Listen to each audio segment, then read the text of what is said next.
Bab 11. Gunung Bulan Baru. Zhang Han kembali ke hotel dan duduk sendirian di sofa.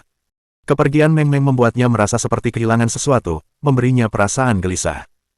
Sebenarnya, ini bukan berarti karakter Zhang Han rapuh atau semacamnya. Jika seseorang berada di posisi yang sama dengan Zhang Han, mempelajari ilmu kultivasi dan berbagai harta karun selama 500 tahun di dunia kultivasi, diperkirakan orang tersebut juga akan sangat kesepian seperti Zhang Han. Setelah terlahir kembali dan bertemu dengan putri kesayangannya ini, kekosongan di hati Zhang Han langsung terisi penuh. Terlebih lagi, orang tuanya masih hidup dan ia memiliki kesempatan untuk menebus penyesalannya. Ketika semua hal itu bersatu, kondisi mental Zhang Han menjadi jauh lebih lembut. Tentu saja, orang yang paling berjasa membuat kondisi mentalnya menjadi jauh lebih lembut adalah putri kecil yang menggemaskan, Meng Meng. Kurasa aku harus pergi dan menyelidiki ketujuh gunung itu. Zhang Han menggelengkan kepala, lalu membuka komputer dan membuka peta Baidu untuk memeriksa lokasi pegunungan. Baidu adalah Google versi Tiongkok. Gunung pertama adalah gunung pendek di pegunungan Moxi, yang berada di sebelah barat Xianjiang, dan gunung-gunung lainnya berada di sisi tenggara. Gunung kedua dimulai dari sisi timur Xianjiang, yaitu Gunung Xiongya, dan gunung-gunung lainnya berada di antara Gunung Xiongya dan Gunung Kresen yang berada di selatan. Hanya ada 7 gunung yang menghadap ke lautan dan memiliki luas permukaan yang sesuai dengan yang dibutuhkan Zhang Han. Teluk Causeway tempat Zhang Han berada saat ini berada di utara Xianjiang. Oleh karena itu, ia bermaksud untuk pergi ke pegunungan Moxi di barat terlebih dahulu, lalu ke timur menuju Gunung Xiongya, dan dari Gunung Xiongya, mulai menuju selatan. Setelah selesai merencanakan rute untuk hari berikutnya, Zhang Han juga mulai menyempurnakan rencana untuk wilayah tersebut. Ketika pohon petir yang ditanam, ia akan memancarkan energi yang dibutuhkan Zhang Han untuk mengolah dan mentransformasi domain. Energi yang dipancarkan akan memungkinkan Zhang Han untuk mencapai alam terlemah, alam pemurnian Qi. Alam pemurnian Qi kurang lebih sama dengan kekuatan internal yang dikenal kebanyakan orang. Selain itu, bisa juga disebut sebagai Qi. Baik kekuatan internal maupun Qi dapat digunakan oleh orang-orang untuk meningkatkan kecepatan, kekuatan, dan sebagainya. Ketika Zhang Han mencapai alam pemurnian Qi, ia hampir tidak dapat menggunakan hidung pencium harta karunnya. Meskipun alam pemurnian Qi adalah alam terlemah, jangan remehkan alam pemurnian Qi ini. Alam pemurnian Qi adalah awal dari kultivasi menuju keabadian. Meskipun hanya dengan mencapai alam Xiantian seseorang dapat benar-benar menjadi seorang kultivator sejati, makhluk maha kuasa mana yang tidak memulai perjalanan mereka dari alam pemurnian Qi. Malam tanpa kata-kata. Keesokan paginya, pukul 8 pagi, setelah Zhang Han segera menyelesaikan sarapannya, ia keluar dari hotel. Biaya menginap di hotel selama 2 hari adalah 360.000 RMB. Setelah resepsionis memastikan tidak ada masalah dengan kamar, ia mengembalikan 140.000 RMB kepada Zhang Han. Dengan total biaya selama 2 hari terakhir, saat ini masih tersisa 1,6 juta RMB di kartu bank Zhang Han. Dengan membawa barang bawaan sederhana, Zhang Han memulai perjalanannya. Ia tidak memilih naik kereta bawah tanah atau membeli mobil secara berlebihan, melainkan dengan sangat realistis pergi ke perusahaan rental mobil terdekat dan menghabiskan 28.000 RMB untuk menyewa sebuah jeep biru ungu. Sewa jeep tersebut berlaku selama sebulan. Mengemudikan jeep, Zhang Han menggunakan waktu setengah jam untuk mencapai tujuan pertamanya, Mosiereng. Setelah berjalan sekitar 20 menit, Zhang Han mencapai puncak gunung pendek di pegunungan Mosie. Melihat sekeliling dan jalur pendakian di sekitar gunung, ia menganggukkan kepala. Lumayan. Cuma belum yakin tempat ini bisa memberiku kejutan atau tidak. Zhang Han mengangkat tangan kanannya dan mengeluarkan pohon petir yang dari telinganya. Setelah menarik napas dalam-dalam, Zhang Han menusukkan pohon petir yang tampak seperti jarum giok putih ke pembuluh darahnya. Di masa lalu, Zhang Han pernah menyempurnakan pohon petir yang ini. Meskipun saat ini ia belum berkultivasi sama sekali, masih ada sedikit hubungan antara dirinya dan pohon petir yang. Saat ini, Zhang Han sedang menggunakan darahnya untuk merangsang pohon petir yang, membuatnya mentransfer energi kepadanya sehingga ia bisa menggunakan hidung pencium harta karunnya. Saat pohon petir yang menusuk pembuluh darahnya, Zhang Han merasakan darahnya mengalir dan di saat yang sama, ia juga merasakan benang-benang samar kekuatan spiritual. Hidung pencium harta karun, buka. Zhang Han memejamkan mata, dan bayangan gunung di bawah kakinya muncul di benaknya. Mengembuskan napas dalam-dalam, benang-benang samar kekuatan spiritual terus-menerus berkumpul di hidungnya. Pada saat berikutnya, Zhang Han mengendus pelan. Pada saat yang sama ketika ia mengendus, bayangan gunung di benak Zhang Han berubah. Dari bunga hingga rerumputan, pepohonan, tanah, dan bebatuan, benang-benang cahaya redup terus menyatu, dan akhirnya terendus ke hidung Zhang Han. Harumnya rumput dan bunga, sepatnya pohon, dan juga bau khas bebatuan dan tanah. Berbagai aroma menyatu. Namun, di balik aroma itu, tak tercium aroma khas harta karun. Ini bukan tanah harta karun. Mencabut pohon petir yang, Zhang Han menempelkannya kembali ke telinganya dan menggelengkan kepalanya pelan. Dengan diam berjalan kembali ke jeep, dia mulai melaju menuju tujuan kedua, Gunung Xiongya. Setengah jam kemudian, setelah Zhang Han kehilangan sedikit darahnya, dia berdiri di puncak gunung dan menggelengkan kepalanya. Bukan tanah harta karun. Mengemudi ke arah selatan, ia menjelajahi gunung demi gunung. Hasil yang diperoleh Zhang Han membuatnya kecewa, tetapi di saat yang sama, hasilnya juga sesuai harapannya. Bukan tanah harta karun juga. Aku sudah berharap terlalu banyak. Bagaimana mungkin tanah harta karun ditemukan semudah itu? Wajah Zhang Han agak pucat, tandanya ia kehilangan terlalu banyak darah. Memasuki jeep, Zhang Han menuju ke lokasi terakhir. Gunung Crescent. Semoga Gunung Crescent ini tidak mengecewakan saya.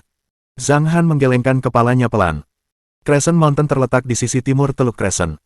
Teluk Crescent adalah objek wisata terkenal di Xiangjiang. Bersandar di gunung dan menghadap ke laut, teluk ini berbentuk bulan sabit sehingga disebut Teluk Crescent. Teluk Crescent juga dijuluki teluk nomor satu di bawah langit dan dikenal sebagai Hawaii-nya Timur. Teluk Xiangjiang lah yang paling representatif. Pemandangan di Gunung Crescent, tempat Teluk Crescent bersandar di timur, sangat indah. Berdiri di puncak Gunung Crescent, seluruh pemandangan Teluk Crescent dapat terlihat. Lokasi ini adalah lokasi terbaik di antara 7 gunung. Cukup bagus. Berdiri di puncak Gunung Crescent Mountain dan melihat pemandangan Teluk Crescent, Zhang Han berseru.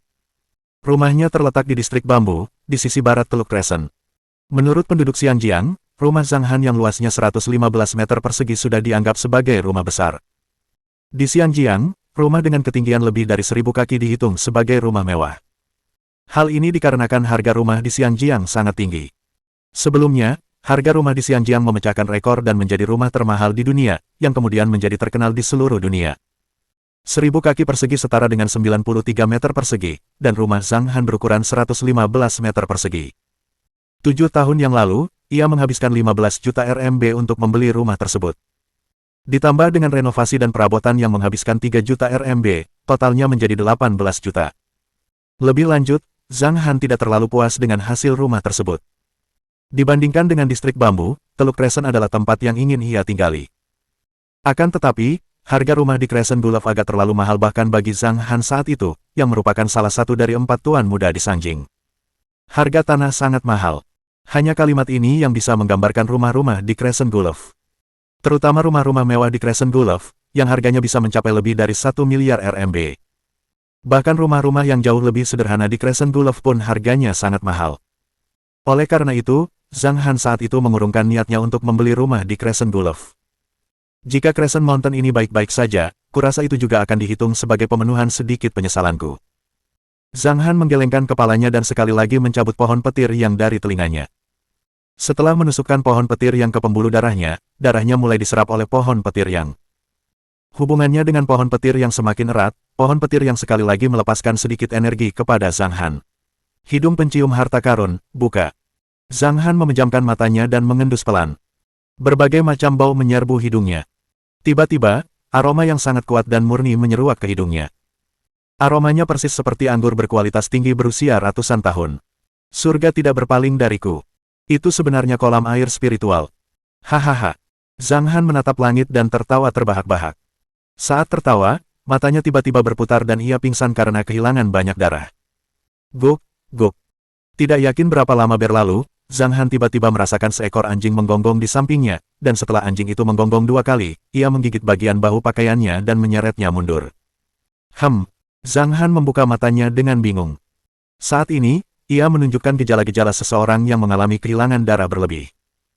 Kulit dan bibirnya sangat pucat, keringat dingin mengucur di kulitnya, tangan dan kakinya dingin dan lemas, napasnya agak cepat, dan denyut nadinya cepat dan lemah. Sambil berusaha keras menegakkan tubuhnya, dia segera melihat bahwa di sisinya memang ada seekor anjing. Ini adalah anjing bermata 4 yang kotor dari atas sampai bawah. Anjing ini juga disebut anjing pedesaan Cina dan umumnya disebut anjing asli.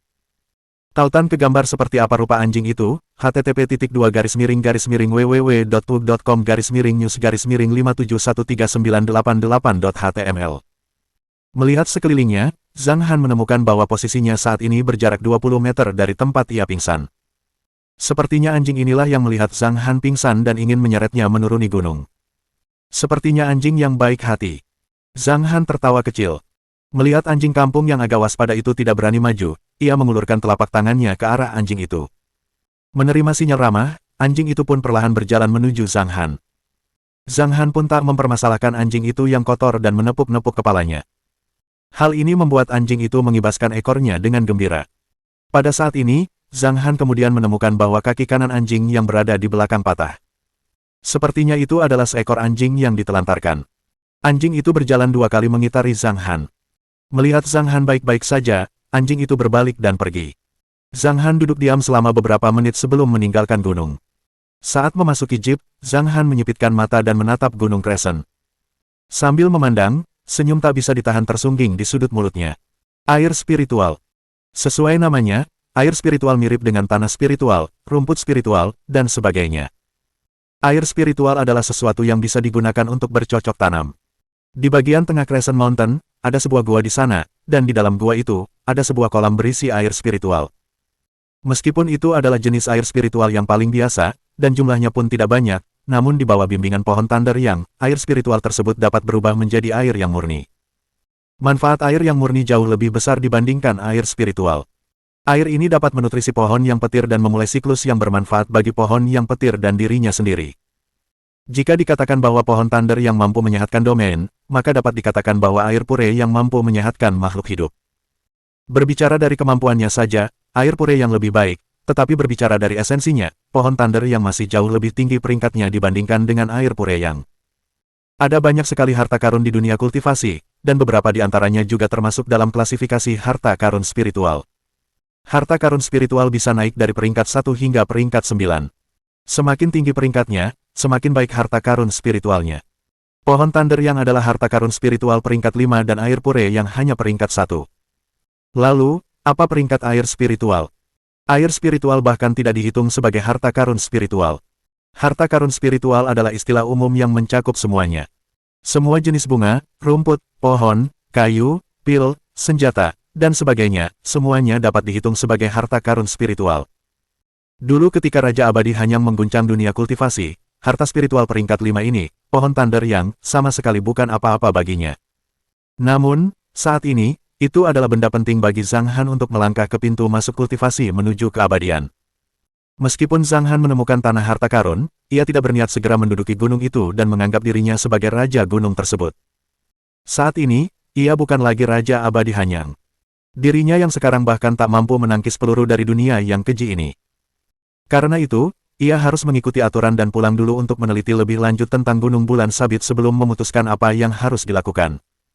Namun, sebelum semua itu, Zhang Han bermaksud untuk kembali ke rumah besar yang tidak pernah ditinggalinya selama 7 tahun. Rumah besar, itu terletak di lingkungan Bambo District, lingkungan Milan. Zhang Han langsung menuju ke area manajemen properti. Menjelang kedatangan Zhang Han, para staf manajemen properti merasa agak tak terduga, tetapi mereka tetap bersemangat. Meskipun banyak personel manajemen properti di sini telah berganti berkali-kali, semua personel tentu mengetahui informasi pemilik properti di sini. Oleh karena itu, mereka juga secara alami mengenal Zhang Han, pemilik properti istimewa ini. Saat itu, ketika Zhang Han membeli rumah itu, ia langsung membayar biaya properti selama 10 tahun. Hal semacam ini jarang terlihat. Tuan Zhang. Petugas manajemen menyerahkan kunci rumah Zhang Han dan berkata sambil tersenyum, setiap setengah bulan, manajemen properti kami akan mengirimkan petugas kebersihan ke rumah Anda untuk membersihkannya. Karena Anda sudah kembali, kami akan mengembalikan kuncinya. Jika ada masalah, Anda dapat menghubungi kami kapan saja. Oh, Zhang Han sedikit tertegun. Ia tidak menyangka pelayanannya akan sebaik itu. Setelah mengangguk, ia meninggalkan area manajemen properti. Bab 12. Dilema Ziyan. Melihat rumah yang telah dibersihkan dengan sangat bersih, Zhang Han menganggukkan kepalanya dengan puas.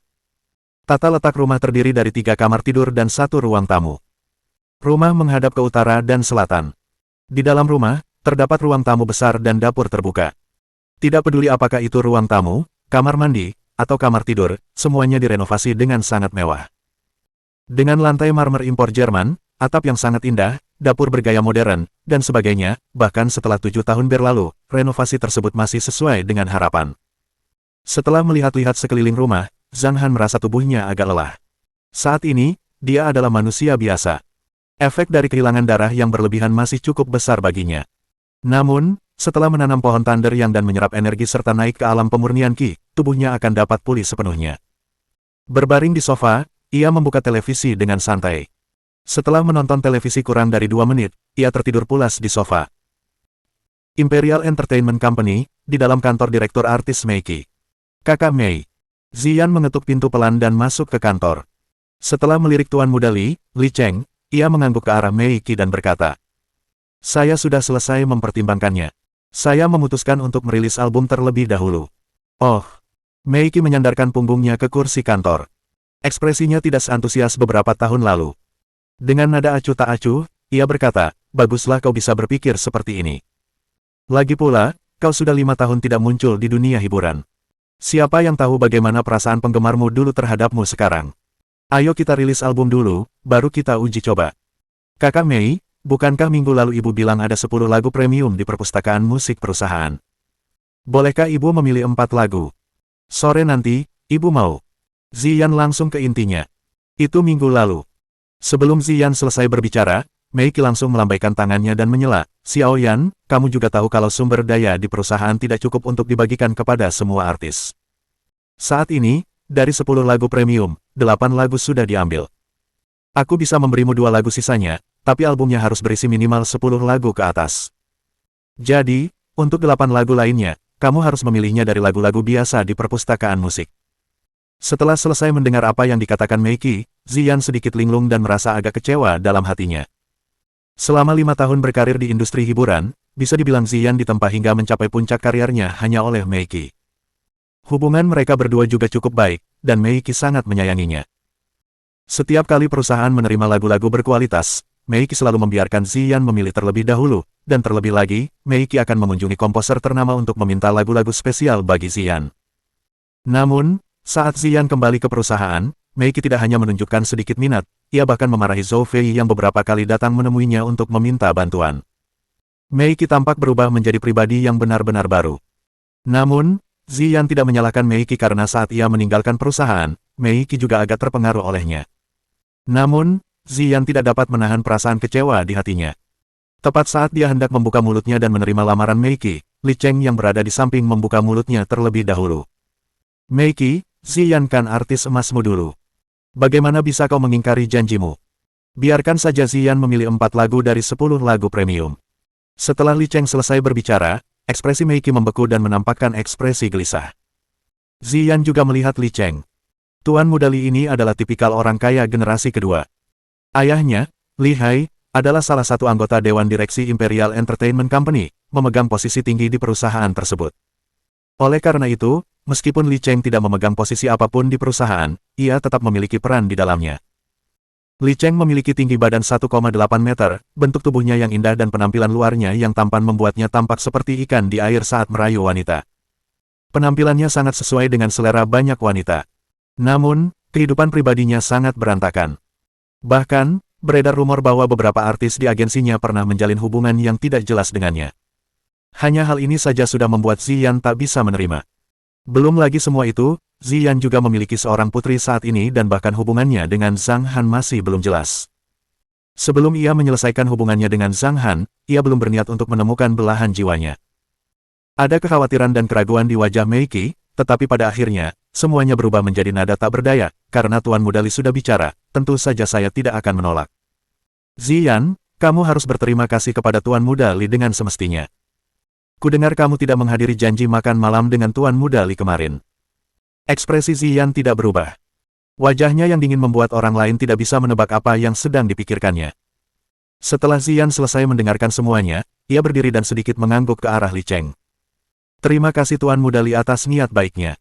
Namun, saya tidak ingin melanggar aturan perusahaan. Saya akan mengikuti apa yang dikatakan kakak Mei sebelumnya. Saya akan memilih lagunya dulu." Setelah selesai berbicara, Ziyan keluar dari kantor dengan sepatu hak tingginya. Ia tidak mau menerima bantuan Li Cheng. Meskipun menerima bantuan Li Cheng akan membantunya naik daun di industri hiburan, ia enggan melakukannya. Hahaha. Li Cheng tertawa kecil. Menatap Ziyan yang berjalan di koridor melalui jendela, senyum merenung muncul di matanya. Tidak bisa membedakan mana yang baik dan mana yang buruk. Mei Qi mengerutkan kening dan mendengus, dia masih berpikir dia masih di posisi yang sama seperti dulu. Bagaimana mungkin seorang mantan selebritas bisa bersinar lagi semudah itu? Ngomong-ngomong, aku suka sifatnya yang seperti ini. Semakin dia menyendiri, semakin aku ingin menaklukkannya. Li Cheng menggelengkan kepalanya pelan. Bagaimana kalau aku biarkan dia merasakan kesulitannya dulu? Orang seperti dia harus melihat kenyataan dulu sebelum mereka bisa berperilaku baik. Itu ide bagus. Li Cheng mengangguk. Aku tidak akan memberinya satu lagu pun dari 10 lagu premium itu. Aku akan mencari 2 lagu dari perpustakaan musikku dan bilang kalau 2 lagu itu lagu premium. Untuk lagu-lagu lainnya, aku akan biarkan dia mencarinya sendiri. Meiki mencibir. Awalnya, 10 lagu premium itu belum diambil semua. Kata-kata yang diucapkan Meiki kepada Ziyan sebelumnya adalah indikasi Li Cheng. Motif Li Cheng. Yah, tidak perlu dijelaskan motifnya yang sudah jelas. Dalam perjalanan kembali ke kantornya sendiri, tak seorang pun menyapanya. Bahkan, ia mendengar beberapa komentar lirih yang mengatakan mantan selebritas. Namun, Ziyan tak menghiraukannya. Wajahnya yang dingin bagaikan perisai pertahanan yang tak akan membiarkan siapapun melihat kelelahan dan ketidakberdayaannya. Kakian, bagaimana? Apa Meiki memberimu lagu premium? Setelah Ziyan masuk ke kantor, Zhou Fei langsung berdiri dan bertanya. Dia hanya memberiku 2 lagu premium. Ziyan menggelengkan kepalanya sedikit. 2. Zhou Fei mengerutkan kening dan berkata dengan agak marah, bagaimana bisa kamu merilis album hanya dengan 2 lagu premium? Kamu harus punya setidaknya 4 lagu premium. Kurasa nenek sihir itu sengaja melakukannya. Fei, jangan bilang. Dari 10 lagu premium, cuma tersisa 2 lagu. Setelah duduk di sofa, Ziyan mendesah pelan. Bagaimana mungkin? Kenapa aku belum pernah mendengar ada yang mendapatkan lagu premium? Kurasa dia memang tidak mau memberikannya kepada kita, kata Zhou Fei. Sudahlah, jangan banyak bicara lagi. Ayo kita turun dan makan siang dulu. Sore nanti, kita akan memilih lagu untuk albumnya. Ziyan berdiri dan berkata. Zhou Fei dengan marah mengikuti Ziyan ke restoran di lantai bawah. Setelah makan siang sederhana, mereka bergegas kembali ke atas. Mereka datang ke departemen untuk memilih lagu. Di dalam departemen, terdapat 2 ruangan pribadi kecil untuk mendengarkan lagu. Di setiap ruangan, terdapat komputer dan pengeras suara berkualitas tinggi. Sesampainya di lorong, pintu ruang pribadi pertama terbuka dan 3 orang keluar. Orang yang memimpin bertubuh tinggi dan ramping, serta mengenakan gaun berpotongan V-neck yang sangat terbuka. Saat melihat Ziyan, jejak kepuasan muncul di wajahnya saat dia berkata dengan eksentrik. Oh, bukankah ini selebritas besar, Ziyan? Bukankah kamu sudah berganti profesi dan terjun ke dunia film dan televisi? Kenapa kamu masih datang ke sini untuk memilih lagu? Surwoyu, apapun yang kita lakukan sepertinya bukan urusanmu, kan? Kenapa kau selalu ada di mana-mana, balas Zhou Fei ketus. Surwoyu adalah penyanyi kelas 3 baru yang baru saja dibina oleh perusahaan. Ia cukup populer dan memiliki harga diri yang tinggi. Selain itu, hubungannya dengan Li Cheng juga cukup ambigu. Yah, memang benar itu bukan urusan kita. Seorang wanita yang berada di samping Surwoyu mencibir, namun sepertinya popularitas seseorang itu sangat buruk sampai-sampai perusahaan tidak mau membuang energi untuk merayu orang itu. Di antara 10 lagu premium yang dimiliki perusahaan kali ini, kakak Mei sebenarnya telah memberikan 8 lagu kepada Ruoyu. Sedangkan untuk 2 lagu sisanya, kalian berdua dapat melanjutkan dan mendengarkan dengan saksama. Aku rasa 2 lagu itu akan menjadi pilihan terbaik yang bisa kalian berdua miliki. Haha, orang yang jelek memang perlu menggunakan banyak lagu premium untuk menebusnya, kata Zhou Fei tanpa ampun. Apa katamu? Surwoyu melotot dengan mata terbuka lebar. Fei, ayo pergi. Ekspresi Ziyan tetap dingin dari awal hingga akhir. Setelah melirik Surwoyu sejenak, ia berjalan melewati mereka dan menuju salah satu ruang pribadi.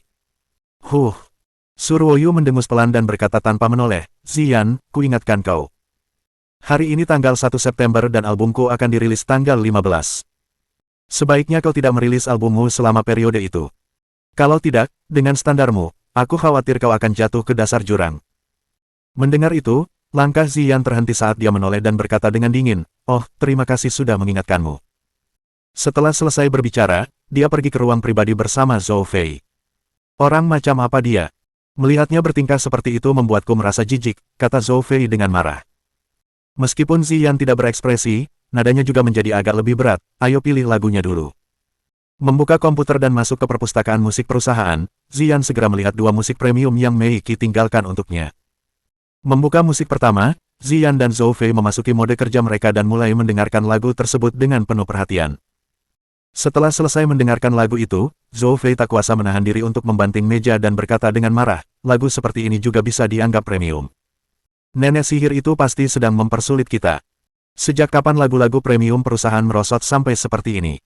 Pada saat ini, Ziyan tidak mengatakan apa-apa dan diam-diam menyetujui perkataan Zhou Fei. Sambil mendesah pelan, Ziyan membuka lagu kedua. Namun, lagu kedua juga tidak sesuai harapan. Kedua lagu itu hanya sedikit lebih baik daripada lagu-lagu terburuk di perpustakaan musik. Jika kedua lagu itu harus dibandingkan dengan lagu-lagu premium, harus dikatakan bahwa kedua lagu itu bahkan tidak memiliki kualitas setengah dari lagu premium. Hasil ini membuat Zhou Fei geram hingga ia menggertakkan giginya.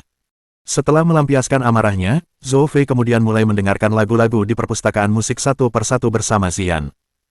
Dari saat mereka mulai mendengarkan lagu-lagunya, mereka mendengarkan dari pukul 1 siang hingga pukul 7 malam, yang totalnya 6 jam. Setelah mendengarkan lebih dari 100 lagu, mereka memilih 5 lagu yang lumayan bagus. Tentu saja, jenderal yang dipilih di antara sekelompok kurcaci tetaplah seorang kurcaci. Ayo pulang, kata Ziyan setelah melihat jam. Aku masih bisa menemani Meng Meng kalau aku pulang sekarang. Kalau aku pulang agak siang, si kecil itu kemungkinan besar sudah tertidur. Bagaimana kita bisa memilih lagu-lagu jelek itu, gumam Zhou Fei dengan raut wajah khawatir. Setelah selesai mengemasi barang-barang mereka, mereka pun meninggalkan perusahaan. Dalam perjalanan pulang, Ziyan yang duduk di belakang mobil tiba-tiba berkata, Fei Fei, kita harus bekerja lebih keras dalam beberapa hari ke depan. Kita juga akan merilis album tanggal 15. Kakak Yan, kamu ingin? Zhou Fei sedikit linglung. Ziyan tidak menjawab dan melihat keluar jendela. Surwoyu, kamu berencana merilis album tanggal 15, kan? Kamu suka memprovokasiku dengan ejekan dan ejekan, kan? Baiklah. Saya juga akan merilis album saya pada tanggal 15. Ziyan bukanlah orang suci. Menghadapi provokasi Surwoyu, tentu saja ia juga akan merasa marah. Hanya saja, ia tidak akan menunjukkan kelembutan hatinya hanya di wajahnya. Agar manusia bisa hidup, mereka harus bernapas. Agar pohon bisa hidup, ia harus memiliki kulit kayu. Ziyan ingin membuktikan dirinya dengan menggunakan kekuatannya sendiri. Bab 13 Gerbang. Rumah Ziyan terletak di lingkungan Taman Yunyin, Distrik Timur. Kala itu, saat ia masih menjadi seorang selebriti populer, status sosialnya sangatlah tinggi, maka rumah yang dibelinya pun sudah sewajarnya pula menjadi hunian megah. Rumah itu adalah rumah dupleks berlantai tinggi. Luas total lantai pertama dan kedua sekitar 400 plus meter persegi, yang berarti luas masing-masing lantai sekitar 200 plus meter persegi. Saat Ziyan membeli rumah itu, harga rumah-rumah di daerah ini adalah 150.000 RMB per meter persegi. Untuk rumah, renovasi, dan perabotan, Ziyan menghabiskan total hampir 70 juta RMB. Dimanapun rumah ini berada di Tiongkok, rumah ini tetap dianggap sebagai hunian megah. Ziyan memang punya banyak uang saat itu, tetapi setelah pensiun, uang yang ia belanjakan selama 5 tahun setelah pensiun tidaklah sedikit. Hingga saat ini, ia hanya memiliki sekitar 10 juta RMB tersisa di tabungan banknya. Mungkin jika uang sebanyak itu diberikan kepada orang biasa lainnya, itu akan cukup untuk mereka gunakan seumur hidup. Namun, menurut Ziyan, uang sebanyak itu jauh dari cukup untuk dibelanjakan.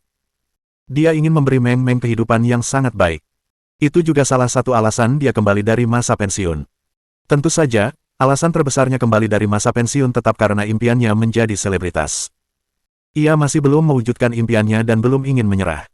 Kembali ke rumah. Meng Meng, apakah kamu bersenang-senang bermain dengan Bibi Wang? Tanya Ziyan sambil tersenyum.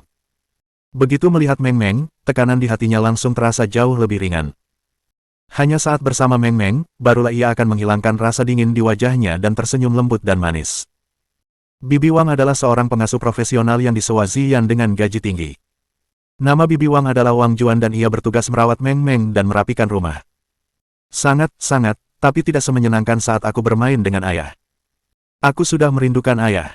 Meng Meng cemberut dan berkata, kamu akan bisa melihat ayahmu setelah dia selesai dengan barang-barangnya. Kata Ziyan dengan kesal. Si kecil sudah agak bergantung pada ayahnya setelah hanya tinggal bersamanya selama 5 hari. Jika ia tinggal lebih lama dengan ayahnya, seberapa besar ketergantungannya pada ayahnya. Saat ini, Ziyan sudah berpikir dalam hati bahwa dia tidak boleh membiarkan Meng Meng dan Zhang Han terlalu sering berhubungan satu sama lain. Kontrol. Benar, saya harus mengontrol jumlah waktu mereka bertemu. Di sisi ini, Ziyan tengah asyik bermain dengan si kecil, sementara di sisi lain, Zhang Han yang tengah berbaring di sofa tengah membuka matanya dengan linglung. Sudah jam 8 malam. Zhang Han duduk tegak. Ia tidur sepanjang sore hingga malam hari, pukul 8 malam. Namun, bahkan setelah tidur begitu lama, ia masih merasa sangat lelah. Menggerutu, menggerutu. Perut Zhang Han berbunyi, mengingatkan Zhang Han bahwa dia harus pergi makan malam sekarang. Zhang Han pergi ke restoran terdekat dan langsung memesan beberapa makanan penambah darah. Sup ayam hitam, hati babi dengan bayam tumis, dan secangkir besar air gula merah yang diminta secara khusus. Sup ayam hitamnya sangat segar. Namun, karena Zhang Han agak rewel, setelah beberapa suap daging ayam, ia langsung tahu bahwa ayam hitam itu bukan ayam kampung asli. Ayam kampung juga dikenal sebagai ayam bodoh, yaitu ayam yang dibesarkan di rumah tanpa diberi pakan yang mempercepat pertumbuhannya. Meskipun ayam, bebek, dan angsa yang diberi pakan yang mempercepat pertumbuhannya jauh lebih besar, nutrisi yang seharusnya mereka miliki tidak begitu melimpah, dan terlebih lagi, di dalam tubuh mereka terdapat beberapa zat kimia yang berbahaya bagi tubuh manusia. Namun, hal ini tidak berlaku untuk ayam kampung. Dari semua aspek, ayam kampung jauh lebih baik dibandingkan ayam yang diberi pakan hijauan, terutama dari segi rasa, di mana ayam kampung jauh lebih harum dan empuk. Hal lain adalah ayam yang biasanya dibeli dari supermarket, jika direbus dalam panci selama 1 jam, mudah menjadi terlalu matang. Sementara itu, ayam kampung yang direbus dalam panci selama 1 jam, dagingnya masih keras. Jadi, jika dilihat dari akarnya, ayam kampung jauh lebih baik dibandingkan ayam yang diberi pakan ternak. Akibatnya, harga ayam kampung biasanya di atas 100 Rmb, sementara harga ayam yang diberi pakan ternak biasanya sekitar 20 Rmb. Selain itu, pasar yang menjual ayam kampung dengan harga sekitar 50-70 Rmb per ekor biasanya selalu palsu. Ayam hitam yang sedang dimakan Zhang Han disebut-sebut sebagai ayam kampung yang diternakkan di menu. Namun, ketika ia menyantap ayam hitam itu, ia menyadari bahwa ayam itu sebenarnya bukan ayam kampung yang diternakkan. Sejujurnya, Zhang Han tidak terlalu mempermasalahkannya. Setelah menanam pohon Thunder Yang, dia bisa saja menanamnya sendiri. Tapi sebelum itu, dia harus puas dengan keadaannya saat ini. Karena kehilangan banyak darah, Zhang Han terpaksa menghabiskan seluruh ayam hitamnya. Tak hanya itu, ia juga menghabiskan sup, secangkir air gula merah, dan menghabiskan sepiring penuh hati babi dengan bayam tumis. Setelah menghabiskan semua makanan dan minuman itu, Zhang Han benar-benar merasa perutnya agak kembung. Setelah selesai makan, Zhang Han duduk di restoran untuk beristirahat selama 10 menit. Setelah membayar tagihan, Zhang Han meninggalkan restoran, lalu menelepon Zhang Li dan bergegas menuju apartemen sewaannya. Apartemen sewaan ini berukuran 88 meter persegi dan memiliki 2 kamar tidur dan 1 ruang tamu. Dekorasi apartemen sewaan ini lebih mengutamakan kenyamanan. Selain itu, terlihat bahwa apartemen ini dirawat dengan baik oleh kedua wanita tersebut. Xiao Li, apakah kamu kenal seseorang di departemen pertanahan? Di dalam kamar tidur Zhang Li, Zhang Han membuka mulutnya dan bertanya. Tidak. Kakak, kenapa kulitmu agak pucat? Apa kamu sakit? Tanya Zhang Li khawatir. Kemungkinan besar aku masuk angin saat aku tidur, jangan khawatir, itu bukan apa-apa. Zhang Han tersenyum dan menggelengkan kepalanya.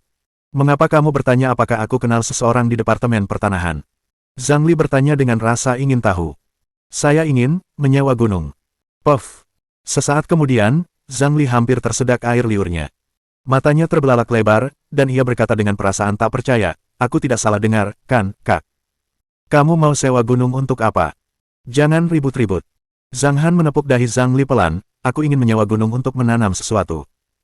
Tidak perlu menyewa gunung hanya untuk menanam sesuatu, kan? Di Xiangjiang, tempat ini, apa kau pikir kau bisa menyewa gunung hanya karena kau ingin menyewanya? Lagi pula, kalaupun gunung itu bisa disewa, harga sewanya pasti sangat tinggi. Kakak, kau sudah terlalu terburu-buru. Zhang Li berkata dengan nada membenci besi karena tidak bisa menjadi baja. Hentai Bu Chenggang membenci besi karena tidak dapat menjadi baja, kecewa terhadap seseorang karena tidak mampu memenuhi harapannya. Kamu akan mengerti nanti. Soal gunung itu, aku pasti harus menyewanya. Jadi, apa kamu punya teman yang bekerja di departemen pertanahan? Aku tidak kenal siapapun yang bekerja di departemen pertanahan. Tunggu. Biar aku tanya Liana. Setelah selesai berbicara, Zhang Li buru-buru berlari keluar ruangan. Liana adalah penyewa lain di apartemen sewaan itu. Ia kuliah di Universitas Xiangjiang selama 4 tahun. Setelah lulus, ia bekerja sebagai pegawai kantoran di sebuah perusahaan besar, sehingga ia mengenal banyak orang. Liana tingginya sekitar 1,6 meter, tingginya relatif pendek dan wajahnya yang montok membuatnya tampak menggemaskan. Liana menyukai pria yang tinggi. Saat melihat Zhang Han yang tingginya 1,8 meter, matanya berbinar saat ia menyapa. Halo, kakak Zhang. Halo. Zhang Han menganggukkan kepalanya. Kudengar kakak Zhang ingin menyewa gunung. Gunung mana yang kau incar? Tanya Liana sambil tersenyum. Meskipun ia menyukai pria jangkung, bukan berarti ia akan langsung jatuh cinta begitu melihat pria jangkung. Di dunia ini, mana mungkin ada begitu banyak cinta pada pandangan pertama. Karena itu, setelah selesai berbasa-basi, ia mulai bertanya tentang inti permasalahan. Gunung Bulan Sabit. Gunung Crescent. Raut wajah Liana sedikit berubah. Jawaban yang ia terima agak di luar dugaannya. Nada suaranya berubah serius, Gunung Crescent tidak sesederhana itu. Bahkan pejabat Xianjiang pun tidak yakin apakah mereka akan mengembangkan Gunung Crescent atau tidak. Lagi pula, Gunung Crescent berada tepat di sebelah Teluk Crescent. Kalaupun mereka ingin mengembangkan Gunung Crescent, mereka tetap harus melalui lelang tanah. Maafkan saya karena bicara belak-belakan, tapi kalau Anda ingin menyewa gunung itu sendiri, Anda sudah terlalu banyak berpikir. Lalu bagaimana dengan menyewa untuk jangka pendek? Jangka waktu sewa antara 1 tahun ke atas dan 5 tahun ke bawah sudah cukup. Zhang Han mengerutkan kening. Belum lagi bicara soal aspek lain dari Gunung Crescent, hanya air spiritual yang ditemukan di Gunung Crescent saja sudah cukup bagi Zhang Han untuk tidak menyerah pada Gunung Crescent. Jika memang mustahil, aku akan menduduki gunung itu dengan paksa. Bagaimana mungkin hukum dunia fana bisa membatasiku, Raja Abadi Hanyang yang agung? Tentu saja, pikiran semacam ini hanya terlintas sebentar di benaknya. Saat ini, dia, Raja Abadi Hanyang, benar-benar harus bersikap baik. Jangka pendek. Liana sedikit linglung, kalau kamu ingin menyewa Crescent Mountain untuk jangka pendek, masih memungkinkan. Biar aku telepon temanku dulu dan bantu kamu. Terima kasih. Zhang Han mengangguk. Liana mengeluarkan ponselnya dan menelepon temannya tepat di depan Zhang Han. Terlihat jelas bahwa ia memang tulus membantu Zhang Han dan berhati hangat. Setelah menyelesaikan panggilan, Liana tersenyum dan berkata, "Dia bilang untuk masalah ini, kamu bisa meneleponnya besok pagi jam 7 dan bertemu dengannya untuk membicarakannya. Sepertinya ada harapan untuk menyewa Crescent Mountain. Kakak Zhang, catat dulu nomor teleponnya dan hubungi dia besok saja. Namanya Liu Meng. Nomor teleponnya XXXXXXX. Baiklah, terima kasih. Kamu sudah makan malam, Ana?" "Aku traktir makan malam," ya, kata Zhang Han sambil tersenyum. Kata-kata sopan dan senyum cerah Zhang Han memberi Liana kesan yang cukup baik tentang Zhang Han. Namun, ia tetap menggelengkan kepala dan berkata sambil tersenyum. "Aku tidak mau makan malam. Makan malam itu gampang gemuk. Kakak Zhang, kamu tidak perlu sesopan itu, hubunganku dengan Zhang Li sangat dekat." Baiklah, jangan bersikap sopan begitu, aku harus pergi bekerja sekarang. Apakah kamu akan tinggal di sini, saudaraku? Tanya Zhang Li. "Saya akan kembali ke lingkungan Milan." Zhang Han berdiri dan berkata. Di lantai bawah, setelah mengucapkan selamat tinggal kepada saudara perempuannya, Zhang Han mengendarai jeep biru ungu itu dan kembali ke rumahnya yang berada di lingkungan Milan. Saat melewati supermarket, Zhang Han masuk ke supermarket dan membeli gula merah dan kurma merah. Sesampainya di rumah, Zhang Han merebus 1 panci minuman kurma merah gula merah dan meminumnya hingga 3 gelas. Itulah yang mampu memperkaya darahnya. Setelah tidur lebih awal dan bangun pukul 7 pagi, Zhang Han menghubungi Liu Meng dan menjelaskan masalahnya secara belak-belakan. Setelah itu, mereka berdua memutuskan untuk bertemu di Starbucks dekat Milan Neighborhood pukul 8 pagi. "Halo, Tuan Zhang." Liu Meng tiba di Starbucks tepat waktu. Melihat Zhang Han, ia mengulurkan tangannya dengan penuh semangat. Zhang Han mengangguk pelan.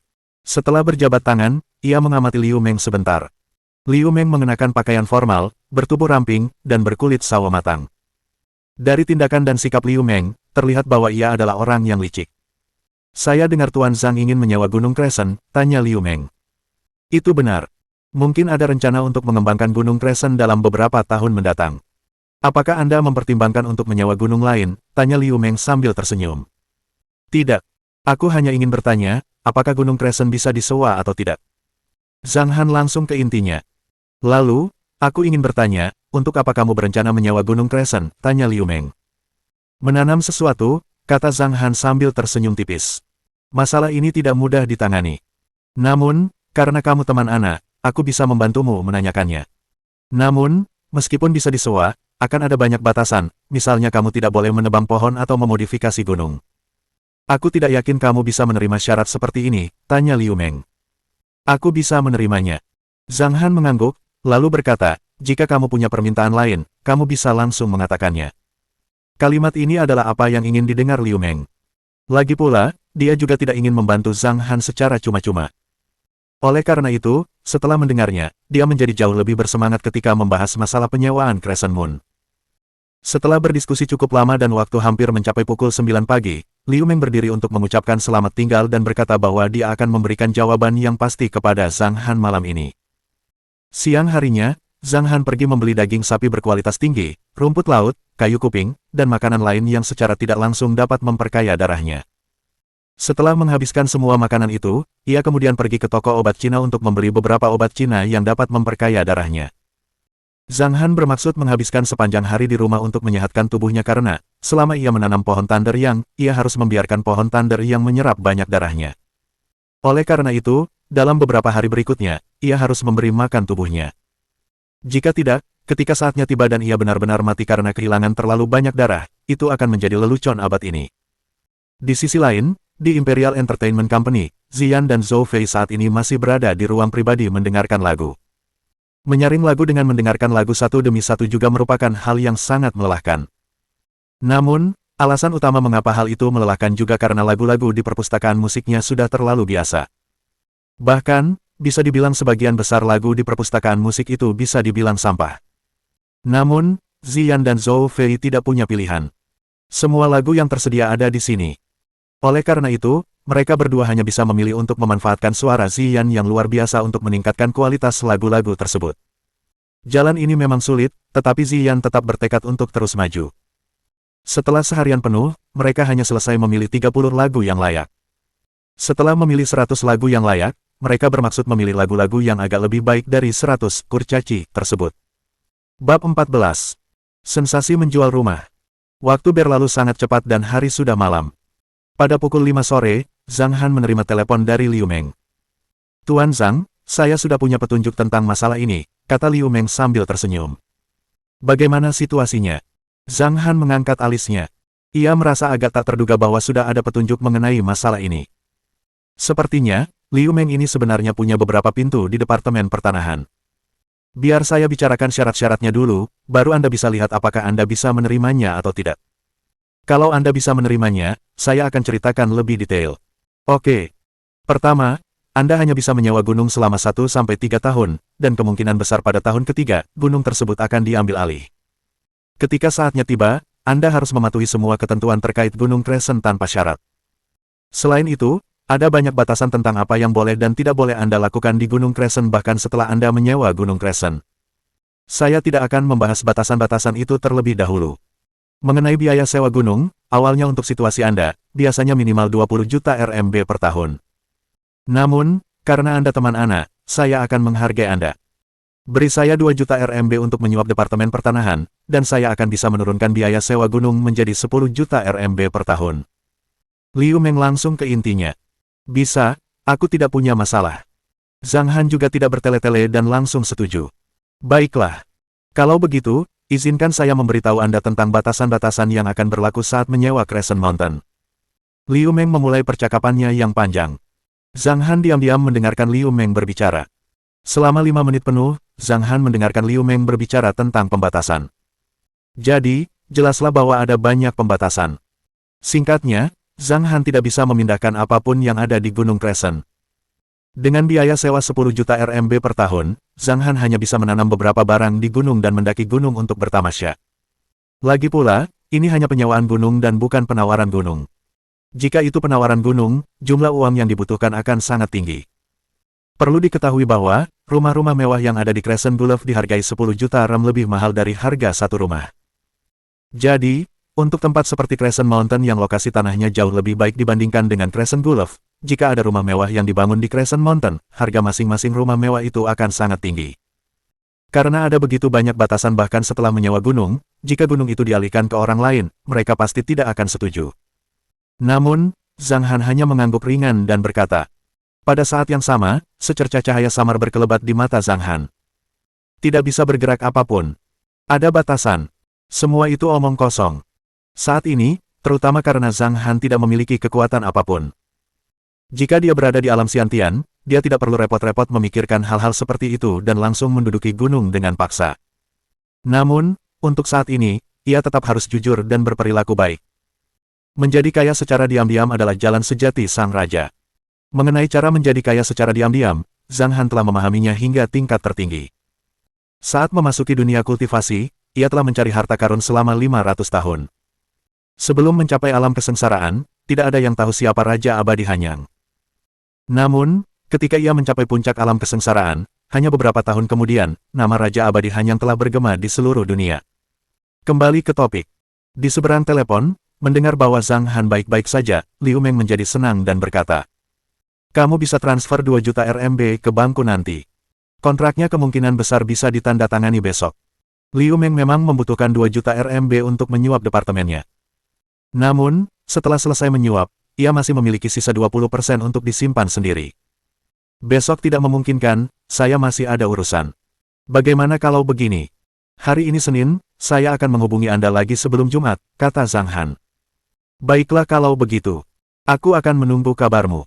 Liu Meng sedikit linglung dan nadanya juga agak kecewa. Setelah selesai berbicara dan menutup telepon, Liu Meng merasa bahwa Zhang Han kemungkinan besar tidak berniat menyewa gunung itu. Lagi pula, dengan batasan-batasan itu, rasanya sama saja dengan tidak menyewa gunung. Dan untuk Zhang Han, alasan dia menolak menandatangani kontrak besok adalah karena dia tidak punya uang. Saat itu, ia benar-benar tidak punya uang. Saat itu, ia hanya punya 1,6 juta di rekeningnya. Jumlah uang ini jauh dari cukup. Namun, itu bukan masalah. Zhang Han sudah memikirkan sebuah rencana. Rencananya, menjual rumahnya. Benar saja, satu-satunya aset bergerak yang dimiliki Zhang Han saat ini adalah rumahnya. Pada siang hari, Zhang Han mencari tahu harga rumah di lingkungan Milan dan juga mengambil foto rumahnya. 7 tahun yang lalu, Zhang Han menghabiskan 15 juta untuk membeli rumah ini. Kini, 7 tahun kemudian, harga rumah di Tiongkok sedang naik daun, terutama rumah-rumah di kota besar, yang harganya melonjak tinggi. Namun, distrik bambu tempat Zhang Han tinggal sudah sangat berkembang 7 tahun yang lalu, dan harga rumah di sana juga sudah sangat tinggi 7 tahun yang lalu. Oleh karena itu, kenaikan harga rumah di distrik bambu tidak terlalu tinggi dan tidak melonjak berkali-kali lipat seperti rumah-rumah di distrik baru. Meski begitu, rumah milik Zhang Han ini tetap bernilai setidaknya 20 juta RMB saat ini. Ditambah dengan renovasi dan perabotan yang menghabiskan total 3 juta RMB untuk Zhang Han, total nilai rumah ini setidaknya sekitar 23 juta RMB. Namun, Zhang Han tidak berniat menjual rumahnya dengan harga asli. Layaknya saat menjual Ferrari, ia langsung mengunggah foto lengkap rumahnya di situs web tertentu dengan harga jual 18 juta RMB dan menekankan bahwa renovasi dan perabotan senilai 3 juta RMB dihitung gratis. Orang-orang yang bekerja di Xinjiang semuanya paham bahwa Xinjiang adalah surga bagi orang kaya dan neraka bagi pekerja biasa. Tempo hidup para pekerja di Xinjiang sangat cepat. Mereka semua memiliki kesadaran bahwa, jika Anda tidak bekerja cukup keras, orang lain akan memiliki kesempatan untuk melampaui Anda. Oleh karena itu, semua orang menekankan diri mereka untuk bekerja lebih keras, dan lebih keras lagi saat bekerja. Oleh karena itu, ketika Zhang Han mengiklankan rumahnya untuk dijual, hampir semua perusahaan agen real estate di distrik Bambo segera mengetahui berita ini. Manajer, cepat ke sini, ada urusan besar. Hampir semua orang mengucapkan kata-kata itu saat pertama kali menemukan postingan Zhang Han. Dan setelah semua manajer juga melihat postingan itu, mereka kurang lebih juga mengatakan kata-kata yang sama. Cepat hubungi orangnya. Oleh karena itu, dalam waktu kurang dari 2 menit setelah Zhang Han mengumumkan rumahnya untuk dijual, serangkaian panggilan telepon menyusul. Setelah menerima lebih dari 10 panggilan telepon dan menyadari bahwa mereka semua akan datang untuk melihat-lihat rumah, Zhang Han merasa jumlah orangnya sudah cukup banyak sehingga ia pun menolak panggilan telepon tersebut. Setelah mematikan ponselnya, ia juga pergi ke situs tersebut untuk menghapus postingannya. Sesaat kemudian, rumah itu kembali sunyi. Namun Zhang Han tidak tahu, tepat setelah ia mematikan teleponnya, di Taman Yunyin, di dalam rumah Xian. Meng, ponsel ayahmu mati. Kita telepon lagi besok, ya. Xian meletakkan ponselnya tanpa daya. Meng dipenuhi kegembiraan, ia mengedipkan mata besarnya yang jernih dan berharap dapat berbicara dengan ayahnya di telepon. Namun, siapa sangka, pada akhirnya, seember air dingin terciprat ke tubuhnya. Sesaat kemudian, sang putri kecil merasa lebih sedih. Ayah Bao, apa dia tidak mau bicara dengan Meng? Aku sudah tidak menyukainya. Ayah Bao. Meng mulai menangis dan mengamuk. Awalnya, Xian ingin memanfaatkan kesempatan itu untuk mengkritik Zhang Han, agar Meng tidak terlalu bergantung padanya. Namun, setelah melihat tatapan Meng yang menyedihkan, Xian justru membantu Zhang Han untuk berbicara baik. Ayahmu kemungkinan besar masih sibuk. Meng, Ayahmu juga pasti merindukanmu. Bukankah dia bilang akan membangun utopia untukmu? Kemungkinan besar dia sedang sibuk dengan urusan itu. Lain kali kamu bertemu ayahmu, dia akan membawamu ke utopia yang dia bangun untukmu. Beneran. Meng Meng berhenti menangis dan dipenuhi dengan antisipasi terhadap utopia yang dibicarakan ayahnya. Benarkah? Ziyan menahan tawanya dan berkata dengan wajah serius. Dasar orang kaku. Lebih sering menggertak anak-anak. Lebih sering membual. Aku ingin melihat bagaimana kau akan menghadapi kebohongan itu saat kau bertemu Meng Meng lagi. Tanpa disadari Ziyan, Zhang Han sebenarnya sedang berupaya mewujudkan cita-cita Meng Meng. Alasan ia bersedia menjual rumah dengan harga murah juga karena ia ingin segera menyewakan gunung dan membangun utopia untuk Meng Meng. Semakin cepat ia menetap, semakin cepat pula ia bisa bersama putri kecilnya dan menjalani pendidikan istimewanya di keluarga Zhang. Sebagai putri Raja Abadi Hanyang, Meng Meng ditakdirkan untuk tidak pernah menjadi orang biasa. Tujuan kecil pertama Zhang Han adalah untuk mendidik iblis kecil terkuat di dunia ini. Saat ini, di rumah Zhang Han, gelombang pertama orang telah tiba. Hanya 10 menit berlalu dan mereka sudah tiba. Harus diakui, efisiensi perusahaan agen di area ini sangat cepat. Ada 3 orang di gelombang pertama. Ada 1 pria dan 2 wanita. Pria tersebut adalah manajer sebuah perusahaan agen, dan 2 wanita lainnya adalah orang-orang yang menemukan postingan Zhang Han dan mengonfirmasi dengan Zhang Han untuk datang melihat rumah. Wah, ternyata sama saja seperti di foto. Salah satu wanita yang memiliki kuncir kuda tersentak kaget. Meskipun biaya renovasi dan perabotan sebesar 3 juta rem tidak sebanding dengan orang-orang kaya sejati di Xianjiang, tempat ini masih jauh lebih baik dibandingkan dengan keluarga pada umumnya dan termasuk dalam golongan kelas atas. Lumayan. Setelah manajer selesai melihat-lihat rumah, ia mengangguk puas dan berkata, Tuan Zhang, maafkan saya karena bicara belak-belakan, tapi rumah Anda ini saat ini bisa dijual setidaknya seharga 22 juta RMB. Apakah Anda yakin ingin menjualnya dengan harga 18 juta RMB? Ya. Zhang Han menganggukkan kepalanya pelan dan berkata dengan wajah tenang, aku hanya ingin menjual rumah ini secepat mungkin. Setelah mendapat konfirmasi dari Zhang Han, wajah manajer menjadi senang. Tuan Zhang, bolehkah saya melihat kartu identitas dan bukti kepemilikan Anda? Semuanya ada di atas meja, silakan lihat. Zhang Han sudah menyiapkan dokumen-dokumen itu sebelumnya, sambil menunjuk ke arah meja di ruang tamu dan berkata. Manajer itu bergegas pergi untuk memeriksa dokumen-dokumen itu. Setelah memastikan dokumen-dokumen itu, raut wajah gembira muncul di wajahnya. Maaf, saya harus menghubungi atasan saya sebentar. Asalkan tidak bodoh, mereka bisa melihat peluang bisnis rumah tersebut. Jika mereka berhasil membeli dan menjualnya kembali, mereka bisa meraup untung lebih dari 4 juta RMB. Manajernya bahkan ingin segera membeli rumah itu sendiri.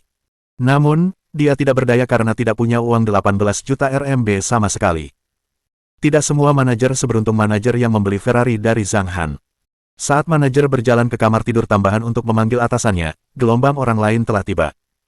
Kali ini ada 2 orang pria. Salah satunya adalah pria parubaya berusia 30-an tahun, sementara yang lainnya adalah pria berpenampilan seperti berusia 20-an tahun. Ketika mereka berdua masuk ke dalam rumah dan melihat ada orang lain yang datang lebih dulu, raut wajah mereka sedikit berubah, lalu mereka bergegas menyambut Zhang Han. Bagaimana mereka bisa tahu siapa Tuan Zhang? Hal ini karena, terlepas dari pria atau wanita, semua orang yang bekerja di perusahaan agen akan mengenakan pakaian formal. Dengan begitu, mereka dapat memberikan rasa aman kepada klien mereka. Dan untuk gelombang pertama, ketika melihat sekelompok orang lain datang, permusuhan terpancar di mata mereka. Kedua orang yang baru tiba itu juga berkualitas tinggi, karena mereka tanpa henti melotot ke arah gelombang pertama yang datang. Sesaat kemudian, rumah itu dipenuhi permusuhan. Namun, yang terpenting adalah apa yang penting. Setelah melotot, kedua pria itu segera bergegas ke sisi Zhang Han untuk membahas masalah tersebut. Sama halnya dengan manajer sebelumnya, setelah mengonfirmasi dokumen Zhang Han, kedua pria itu segera menghubungi atasan mereka.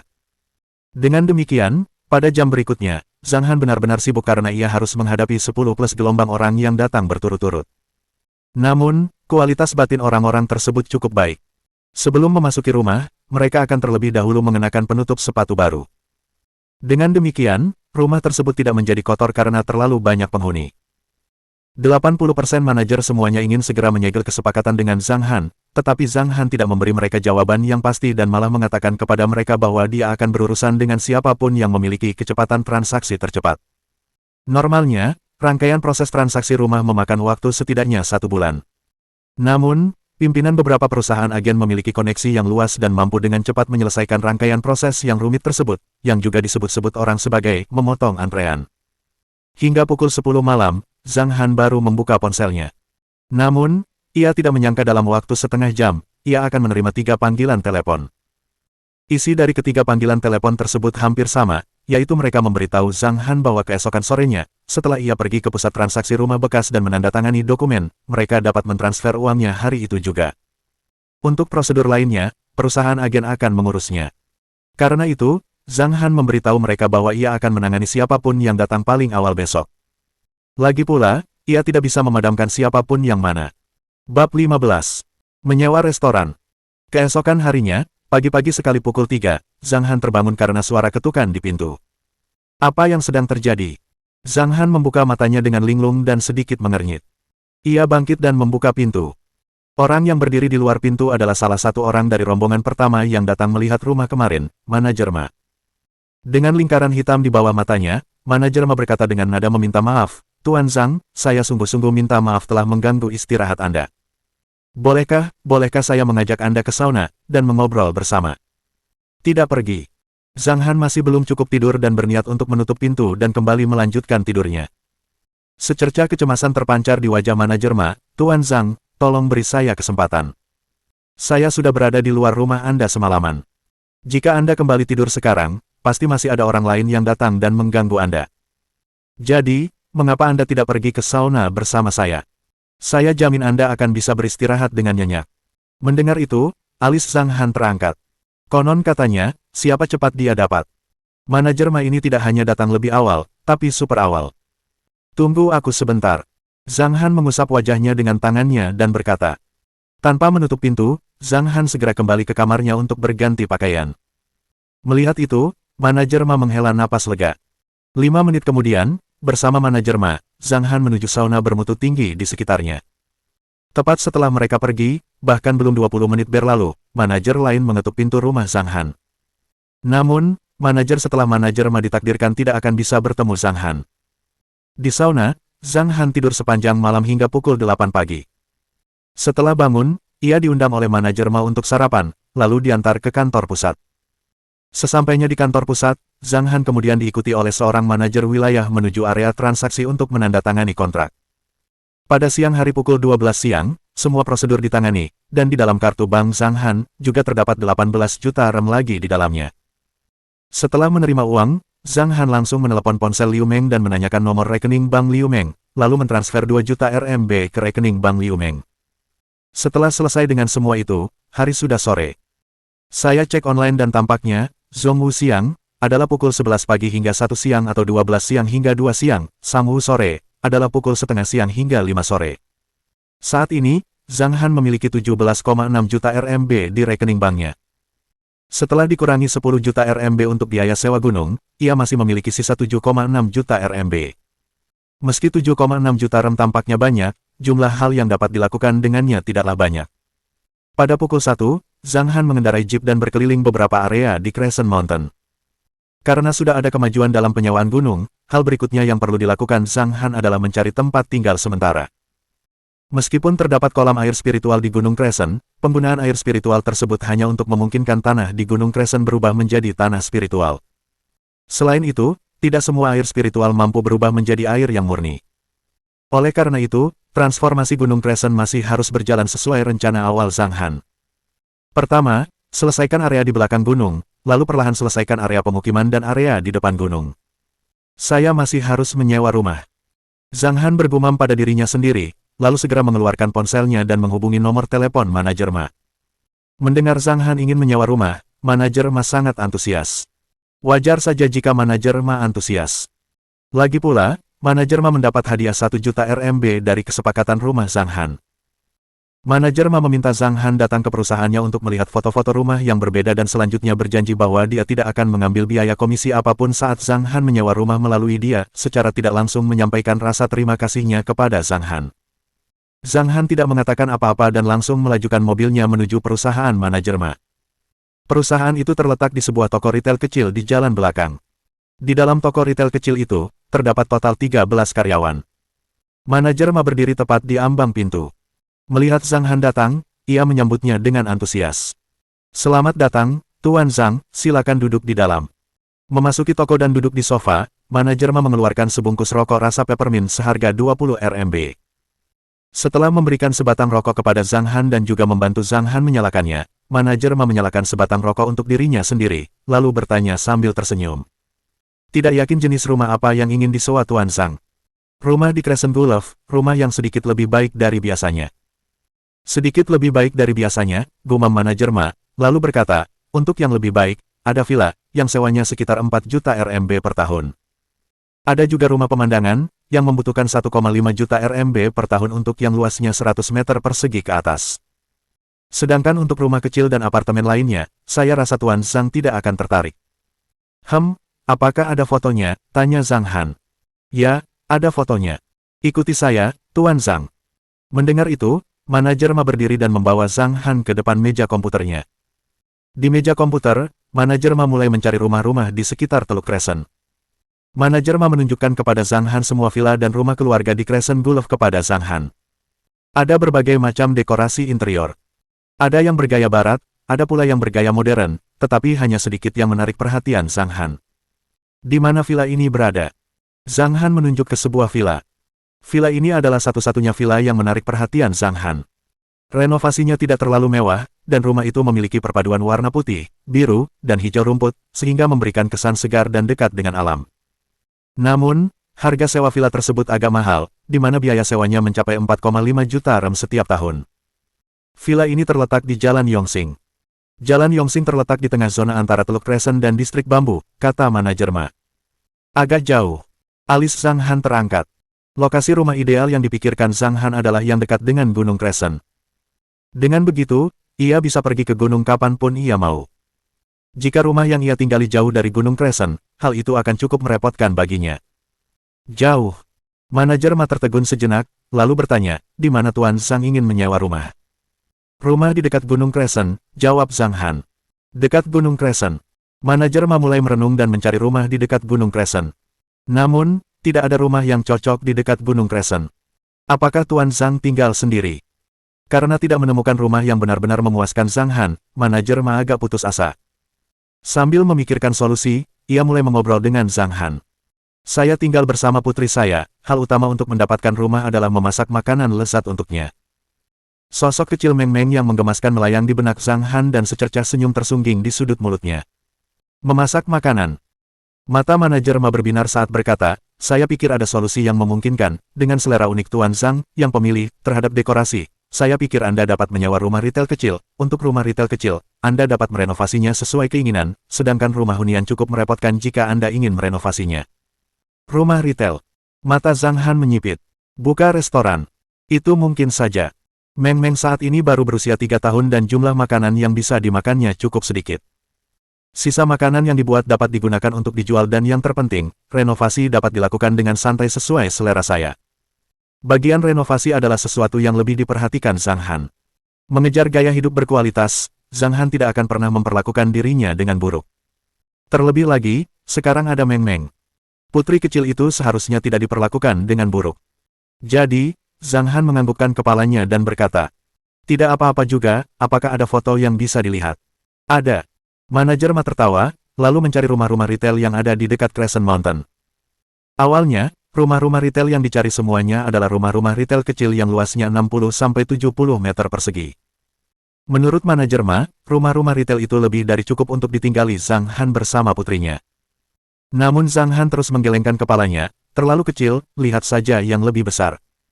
Maka, manajer Ma mulai mencari rumah retail yang lebih besar.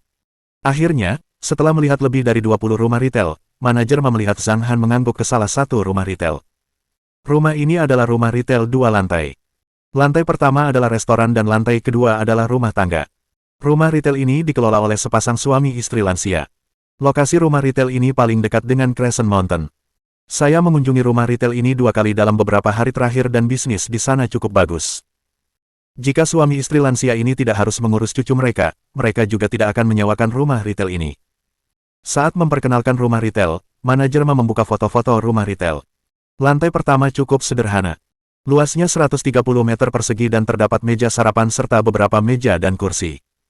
Lantai kedua merupakan rumah keluarga. Renovasinya cukup baik dan strukturnya terdiri dari 2 kamar dan 1 ruang tamu. Rumah menghadap ke selatan dan pencahayaan alaminya bagus. Singkatnya, ruang renovasi rumah ini sangat luas dan saya rasa sangat cocok untuk Anda. Zhang Han melihat beberapa foto dan akhirnya menganggukkan kepalanya dengan puas. Rumah ini baik-baik saja. Total biayanya 4 juta RMB, yang mencakup sewa 1 tahun 3 bulan. Apakah Tuan Zhang puas dengan harga rumah ini? Jika tidak, saya rasa masih memungkinkan untuk bernegosiasi dengan mereka dan menurunkan harganya, kata manajer Ma sambil tersenyum. Tidak perlu bernegosiasi. Baiklah. Kalau begitu, aku akan membawamu ke sana untuk melihat-lihat rumah itu. Manajer Ma tersenyum, lalu berdiri dan mengantar Zhang Han ke mobilnya. Mobil yang dikendarainya adalah Honda Accord hitam. Di Xianjiang, mereka yang memiliki mobil biasanya memiliki kehidupan yang cukup baik. Mobil di Xianjiang tidak mahal dan harganya jauh lebih murah dibandingkan mobil di Tiongkok daratan. Lagi pula, pajak di Xianjiang lebih rendah. Dengan manajer Ma yang memimpin, mereka berdua datang ke Down Road untuk melihat restoran tersebut. Di perjalanan, manajer Ma sudah menghubungi pasangan suami istri yang sudah lanjut usia itu. Ketika mereka memasuki rumah, mereka langsung melihat sepasang suami istri berusia 50-an sedang duduk mengobrol di ruang tamu. Setelah melihat orang-orang, pasangan suami istri itu menyapa mereka, lalu mengajak Zhang Han melihat-lihat rumah. Struktur di lantai 2 cukup baik. Tidak banyak furnitur karena sebagian besar sudah dipindahkan. Secara keseluruhan, lantai 2 sangat bersih. Di lantai 1, sebagian besar furnitur dan barang-barang masih ada. Dengan ukuran 130 meter persegi, ruang tamu awalnya sangat besar. Namun setelah menggunakan 2 dinding untuk membuat dapur, ruang tamu tampak tidak terlalu besar. Strukturnya lumayan dan ruang renovasinya sangat luas, sehingga Zhang Han segera menyewa rumah retail tersebut. Manajer Ma memberikan kontrak kepada kedua belah pihak untuk ditandatangani. Setelah kedua belah pihak menandatangani kontrak, mulai saat itu, restoran tersebut menjadi milik Zhang Han selama 1 tahun 3 bulan. Setelah pasangan tua itu pergi, manajer Ma dan Zhang Han duduk di kursi di ruang tamu. Biarkan saya mentransfer biaya komisi kepada Anda. Zhang Han membuka mulutnya dan berkata, tetapi manajer Ma menggelengkan kepalanya dan menolak. Tuan Zhang, saya sangat berterima kasih karena Anda memilih saya untuk menangani rumah Anda. Jadi, tidak perlu membahas biaya komisi. Mendengar itu, Zhang Han tersenyum dan menggelengkan kepalanya, lalu bertanya, apakah kamu tahu perusahaan renovasi? Ya, apakah Anda ingin saya menghubungi mereka sekarang? Jawab manajer Ma. Manajer Ma menelepon sebuah perusahaan renovasi tepat di depan Zhang Han, dan dalam waktu kurang dari 30 menit, 2 pria yang mengenakan setelan barat mengetuk dan masuk ke dalam rumah. Salah satu laki-laki tersebut adalah seorang pria parubaya dengan wajah persegi, dan yang lainnya adalah seorang pemuda berusia 25 tahun yang mengenakan kacamata. Halo Tuan Zhang, saya Zhao Kai, manajer perusahaan renovasi Blue Road. Pria parubaya itu menyapa sambil tersenyum.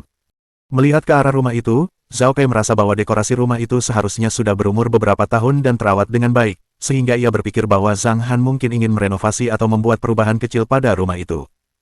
Karena itu, Zhao Kai membuka mulutnya dan bertanya, Tuan Zhang, bagaimana Anda ingin merenovasi rumah ini? Apakah Anda ingin merenovasi rumah atau merenovasi bagian rumah yang tidak Anda sukai? Namun, jawaban Zhang Han membuatnya agak tercengang. Bongkar rumah dan renovasi dari awal. Selain manajer Ma, Zhao Kai dan pemuda itu sama-sama linglung. Untuk lantai pertama, bongkar semuanya dan renovasi dari awal. Untuk lantai kedua, renovasi dengan struktur aslinya, imbuh Zhang Han. Hebat! Mata Zhao Kai berbinar dan bertanya dengan tergesa-gesa. Tuan Zhang ingin paket lengkap atau setengah paket? Paket lengkap berarti perusahaan renovasi menanggung seluruh pekerjaan dan material. Harga paket lengkap juga jauh lebih tinggi dibandingkan paket setengah. Sedangkan untuk paket setengah, perusahaan menanggung material teknik ringan dan material pelengkap. Material utama seperti ubin lantai, bata dinding, papan, dan sebagainya harus disediakan sendiri oleh Zhang Han. Mohon dukungan dari Om Ante-Ante sekalian, buat subscribe atau sharekan novel Mimin ke Facebook kalian, agar channel Mimin bisa terus berkembang. Dengan begitu, Mimin bisa lebih semangat untuk up novel seru lain ke depannya. Sekiranya ada kebutuhan buat subback, silakan inbox Mimin atau tuliskan di kolom komentar, Mimin dulukan dengan ucapan terima kasih.